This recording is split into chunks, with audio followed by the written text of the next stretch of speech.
In today's video, I'll show you on how you can set trailing stop loss on Charles Schwab.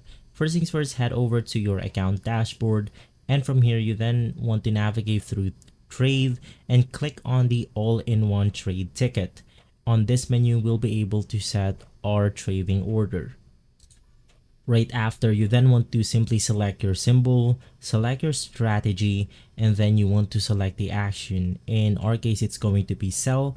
You can also do this at buy, and then you have your quantity. From there, you want to click on this option, and then we have the limit option. You want to simply select the last option, which is going to be the trailing stop.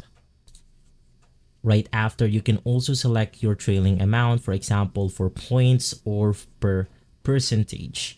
You can also set your timing right here.